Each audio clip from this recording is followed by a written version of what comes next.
World Combat Sports. Hello, everyone, and thanks for tuning in. Yes, it's me, Scotty White, addressing the fight fans once again. And if you asking who's the talking point today on this Friday, on the cusp of an action-packed fight card, his name would be Mikey Garcia.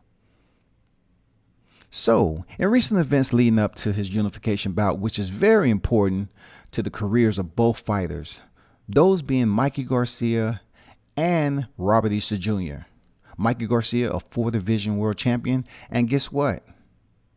He's a current WBC champion at lightweight, and his compeer, his opposition, who he will be contending against tomorrow, is IBF world champion Robert Easter Jr. Now, the significance of this particular cast is I have to address something that's very important, and I think that's being overlooked as being very disrespectful and a process of the fight game, which really don't have principles, morals and core values.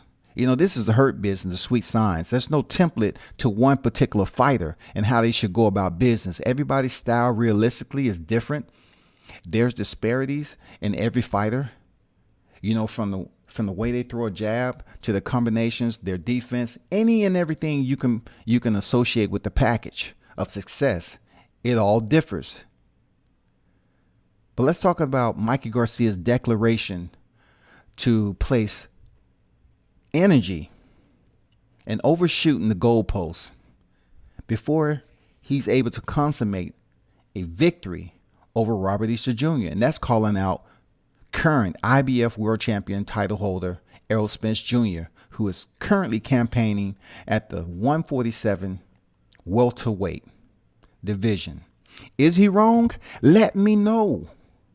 Is he wrong for calling and providing and inserting so much energy into calling out Errol Spence Jr. when he has a worthy opponent in front of him, a sniper, a rangy practitioner who towers over Mikey Garcia?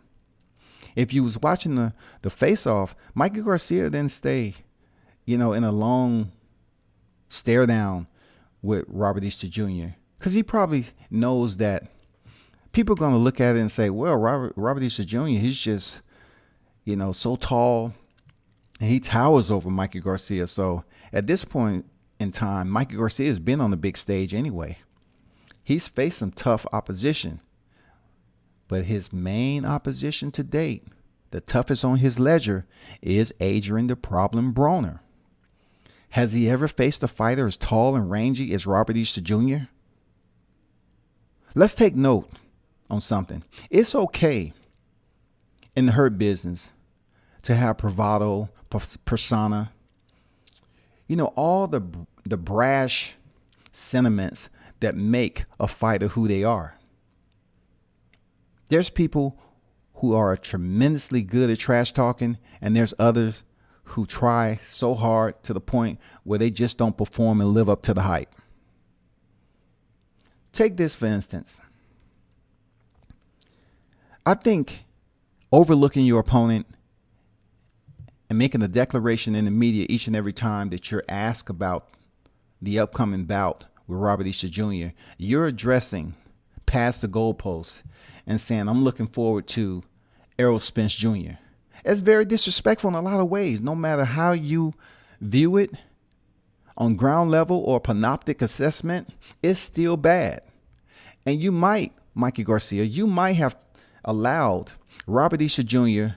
to assess a reservoir of motivation that he hasn't really visited in his whole entire boxing career. That's because you chose to overlook him as if he wasn't worthy of being in the ring with you, to the point of you respecting him enough to say to the media, well, he's a great opponent. I'm just going to focus on Robert Easter Jr. right now. I really can't say anything about Errol Spence Jr. I have to wait till after the bout and see where it goes from there. That would be somewhat of a sensible avenue of approach, right?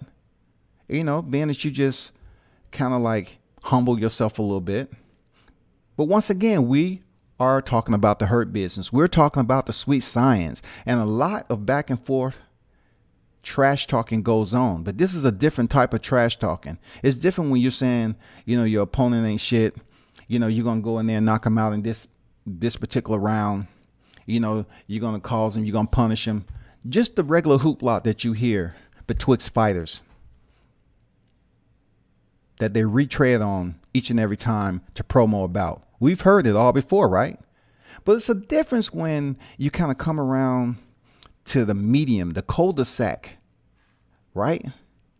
And you want to continue to circle that cul-de-sac, that media cul-de-sac, and keep mentioning a fighter that's not an opponent of yours in your weight class. He's 2 weight classes up. And you're busy reaching out in the media saying that your intentions are serious enough that you want to fight Errol Spence Jr. Now, boxing fans, that's disrespectful. That's a different underlining area of disrespect. It's deleterious in any way you look at it. If you're trying to dilute it with whatever excuses you want to, so be it. You have every right to do so. But what I'm telling you is, if you have a worthy opponent like Robert Easter Jr., who you're contending for a unification bout, it would be in your best interest to identify that man as being such, and speak not of that opponent that you are projecting to meet in a big money fight without even earning a victory. That is all I'm saying. It's nothing egregious about it. It's simple mathematics. The common denominator is the opponent that you have to face off tomorrow, they're Mikey Garcia. And then if you're victorious, you move on to face a potential opponent in Errol Spence Jr. Now let's talk about Errol Spence Jr., Dallas native, okay? I had the privilege of seeing that fight, his last fight in Dallas, Texas. The crowd was phenomenal. It was great to see Errol Spence get that love, that Dallas love. I'm telling you, they do it big up there in Dallas, Jerry Jones and the team. They showed mad love. A lot of people in attendance. I mean, it was great to see Spence get that type of hospitality, being that he is that rising superstar and he's looking to branch out and get his name and continue to basically build upon his resume. It was electric. All for a first round finish. Sucked. Carlo Ocampo, you sucked that night. He was able to land one combination, and then Errol Spence finished him like he's supposed to. Man down. I say again, man down. APB, man down. Bolo, man down. Man down. And you know what? There, Mikey Garcia, if you are victorious and you choose to step up to 147, which is an area that you have not frequent, even remotely close to in your boxing career, I believe you would have serious amounts of difficulties obtaining that type of bout with a guy who's situated in that particular division, who can handle the power, who is trained as a legitimate welterweight. It would be a time in your life where I truly believe, World Combat Sports, that you would get stopped. This is not a colloquial expression. This is not an ex parte assessment. This is ground level. You can look at it from panoptic perspective or whatever you choose, however you choose to analyze it. I truly believe he'll get stopped. I'm just being honest.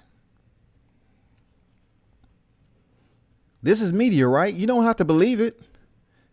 Like, once again, I'm just prognosticating an outcome of a particular event. I'm just assessing from previous bouts of Mikey Garcia, being that we're looking at him being in there with Adrian Bronner and dominating, coming forward the entire fight, and basically showing his flexibility as a fighter and going in there working off and boxing off the back foot with Sergey Lipinets. Now you're with the fighter who's who's not going to be of either type of scenario that I just provided to you. Robert Easter Jr. is a long, rangy practitioner. He's going to be a threat. He's all about the business. He's not a point fighter. Robert Easter Jr. is in your chest. He's out there getting the job done. And that's what he's about. I'm absolutely bemused that the way some of the fans and the media outlets, I understand that your presence in the sport of boxing, you're the superstar, you're the A-side, and everything that goes along with the package of earning those accolades that Mikey Garcia. But look at it in this perspective also. Robert Easter Jr. is not going to be any opponent that you ever faced in your entire career. And you are a future Hall of Famer. You're a respectable fighter, you and your team, your camp. And I respect that. Salute to you. But Robert Easter Jr. made a decision as a man and as a fighter to switch to the tutelage of Kevin Cunningham, who himself knows how to train fighters. He himself, being a prior veteran law enforcement officer, he knows the structure and environment needed to set Robert Easter Jr. up mentally and physically to go in there to get that combative atmosphere in his control, to seize the moment. And that's what I believe that Mikey Garcia possibly might have overlooked and forced or influenced Robert Easter to tap into a reservoir of motivation that he hasn't had or needed to any other time in his career, that he will source for this particular bout. Why? Because Mikey Garcia has been overlooking him. He's been talking about Errol Spence Jr., a solid 147 welterweight who's a rising superstar and one of the most prominent names that you would hear in the sport of boxing. And he's been overlooking him. You hear it all the time there, boxing fans. You hear you hear critics, analysts, commentators say it all the time. If you haven't defeated the opponent in front of you, it's not smart for you to overlook and then start speaking of a future bout that potentially may be a heavier monetary load for your benefit. But guess what? You have to consummate what's in front of you right now, and that being your opponent and your unification bout with Robert Easter Jr. Both of these pugilists and combatants are undefeated. Both. It's going to be, it sets the stage for a bout that would change the boxing careers for both. Because check this out. If Mikey Garcia is able to go in there and perform to an astounding result as a knockout, he's only going to soar higher than where he's already at. Like I said before, Mikey Garcia is a future Hall of Famer. Then you turn around for Robert Easter Jr., it will propel him to bigger fights. And who knows if his intentions are projected to move up in weight anyway. But he would have unified. That's big. You know what? You know how the stock goes when you unify a division. You know what I'm saying?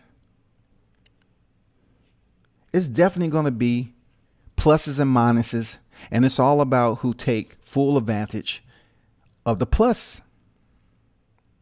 It's not going to be easy for either one of them, but I just want to address the fact that Mikey Garcia, being that boxing doesn't come with a cachet of morals and principles, you know what I'm saying, and core values in a freaking welcome aboard package. Once you cross that hatch and you start sweating it out and putting in that hard work and dedication, it doesn't come with a welcome aboard package. This is the hurt business. There's a lot of factors that weigh heavy into being successful in this sport. There's a lot of pugilists that's out there who basically grind it and sacrifice beyond belief in a world of emotions that will make anyone tear up just hearing their story. But us, the boxing fans, in our own little selfish way, we'll get up here and demand and demand and demand from these fighters to do better when we're not the ones who's wrapping up. We're not the ones who's lacing up. And definitely we're not there biting down on the mouthpiece and sparring these rounds for the results to add to our ledger in the sport of boxing. So I'm going to close with this. The weigh-ins this evening, tomorrow, is the showdown. I'm definitely excited for the matchup. I hope you, the fight fans, tune in. And always send out the request, the SOS. If you see it in the distance, yeah, it's the bat signal. I want you to see World Combat Sports, WCS. I want you to visit. Pull up. Send the invite to the Facebook group. Smash the like button on the YouTube channel and check me out and subscribe to it. Follow me on Instagram and Twitter. One fight, one team. That's the way we do it. That's the way we do it there, fight fans. Until then, I hope you enjoy the fight. I will provide you post-fight analysis. And like I said before, this is going to be a game changer for both fighters. An absolutely game changer. Just know that. Those of you that's out here on the forums co-signing for Mikey Garcia to go up here and overlook a worthy opponent such as Robert Easter Jr., you might want to fall back, reassess. Reevaluate your actions. You know what I'm saying? You still have time to do that. Because just thinking this is something that's natural to the game and the sport, yeah, bravado is what it is. Egos is always going to be there. Some people are more quiescent about it, more reserved. And then you have others who are caustic, brash, edgy, and they will go out here and wear it on their sleeve. But where I'm coming from, I think the motivational level in Robert Easter Jr. may be set at a different barometer tonight as he weighs in preparation on the brink of his showdown with Mikey Garcia. I think it's going to be a different energy level for Robert Easter Jr. as he contend to unify tomorrow night at the lightweight division. Be sure to drop your comments below. Until next time, turn up and tune in to World Combat Sports.